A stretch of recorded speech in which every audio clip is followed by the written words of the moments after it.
Hi guys, I'm back. I hope you have enjoyed and learned from the 7 fundamentals videos that I have posted before. Today I'm going to be doing a series of really short videos. We're going to do a bonus video on cues. We're going to do a video on crescendos and decrescendos, and then we're going to do a quick video on interview, and then I'm going to do a really quick introduction into how to read my routine chart that I'm going to email to everyone. So you will have everything you need except the routine. So just a few short little things. So today we're going to talk, first things first, we're going to talk about cues. We talked about how we have cues on beats 1 and 3 typically, and they're placed 3 different places, which is the 45-degree angle, the 90-degree angle, and the 135-degree angle. We talked about how all the cues have a prep, right? So they could come down or in and out. All of them have a prep in order to prepare whoever you're cueing for what's coming. Now, one thing we did not talk about in the first video, because I felt like it was running long on time, was ways we can vary those cues. Once you have learned the basic cues, here, here, and here, and we also talked about the cross cues on beats 2, that's only for beat 2, then you can change them up a little bit based on the style and the scenario that you were trying to conduct in. So how we do that is by changing the shape of our hands. Everything that I've shown you thus far doesn't really change the shape of the hand. It has it just to turn palm up and keep the conducting hand, right? And here, conducting hand. However, you can vary the shape of your hand to make different points, okay? For instance, if I was to do a cross cue and it was a soloist and it was a very pointed, accented, staccato type entrance, I could change the shape of my hand to a point, okay? So I could go 1, 2, and that creates just a little bit of variation in the shape of your hand to draw more emphasis to it. So as you're practicing that, you can change it from this to this, right? To give it just a little bit more variety. We don't want to look boring, right? We want to make sure that we're a visual representation of the music at all times. And if something is a little bit more pointed, we want to make sure and point it. If it's one person we're cueing, we might want to use that point, right? So when you are pulling from the hip or here, 99% of the time we're just going to use this palm that we talked about in the basics. That's why I taught that one first, because that's the one we use the most. It's the one we need the most. Now, there is a cue that comes with a prep from above. We talked about, like I said, the one from here, the one from here. We talked about crossing over in beat 2. But there is also a cue that comes from above. Sometimes you may have something small and you don't really need this big, okay, get ready, play. You don't really need this giant prep, right? So for smaller cues, you can prep from above. What do you mean by that, Ms. Coates? I mean that the upbeat preceding or coming before the downbeat of the cue beat has an emphasis on it, okay? And you do that by giving it more definition, often more height, vertical height, and you do it by using your second most important conducting tool, your face, and the turn of your head. So for instance, if I was going to, oh, and you can also use angling, okay? So let's say I have a woodwind feature over here. We always have a woodwind feature, and typically what I have the drum majors do is acknowledge that section and focus on them by turning all of the attention on them. Typically nothing else is going on. So it's okay to take your focus from the center and put it right wherever the drill has that selected group. So watch me, we're gonna go 1, 2, and 3, 4, and 1. And that's how you would cue them. I didn't change the shapes of my hands. I didn't really do anything to change my conducting pattern. I simply changed my focus. Turn from the waist, and I would nod my head. So 1, 2, 3, 4, and 1. And that's just a very simple way to cue a section. Another cue from above would be a one-handed cue from above. A one-handed cue from above would have you take the hand outside of the pattern, okay?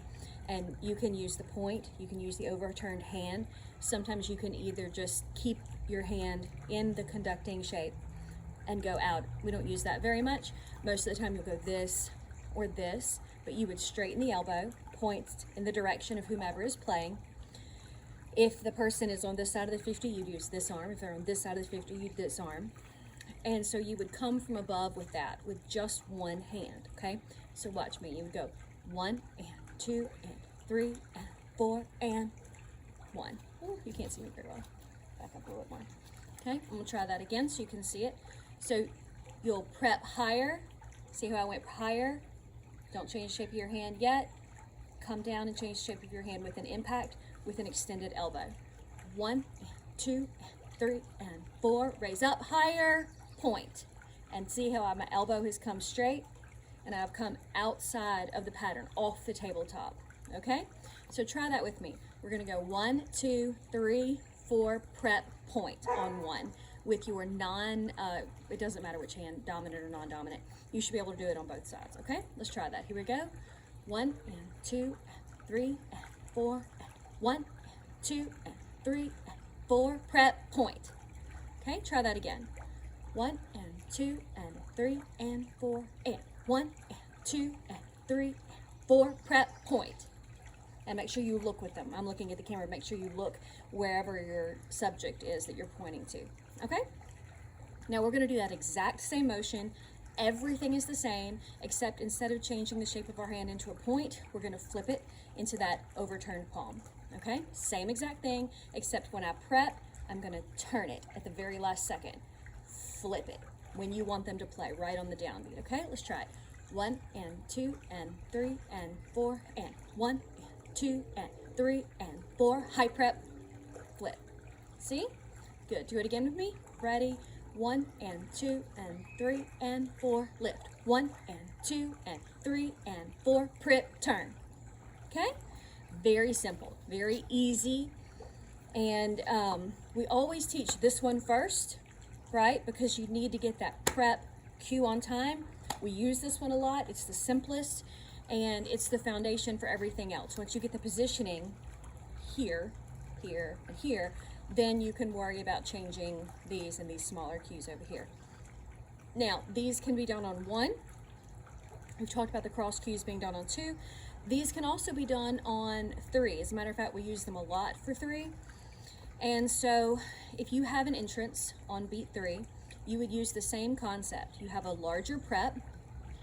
When you come down out of the pattern and you either change the shape of your hand here or here and extend the elbow slightly.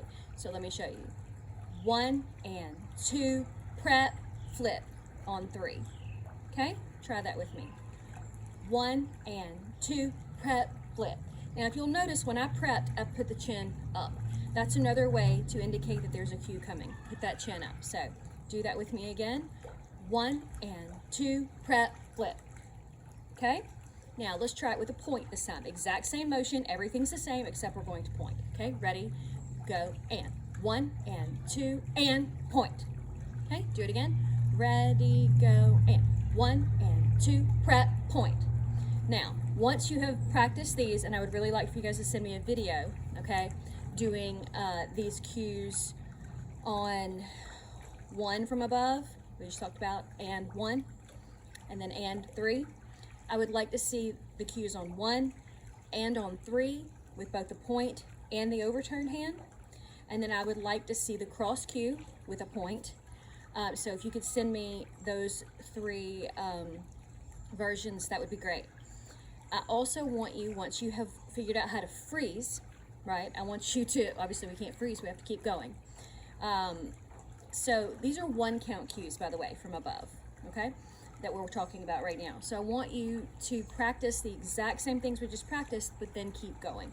So watch me. I'm going to go with a count from a cue from above on 1, and then I'm going to keep going. So 1 and 2 and 3 and 4, prep, point, 2 and 3, 4, freeze. You just point it, come right back up into your prep into 2. Nothing really changes except you extend for a moment, change the shape of your hand, look at the person, and then we're back to business. Okay?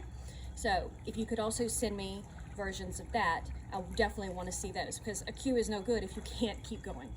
As I said in the first cue video, cues are no good if you don't have a hand keeping the pattern going at all times. You never want to cue and lose the beat and the pattern, ever. We never sacrifice the pattern. Never sacrifice the pattern. Never sacrifice the pattern. Let me say that again. It's very important that the pattern maintains its consistency in whatever hand is not cueing.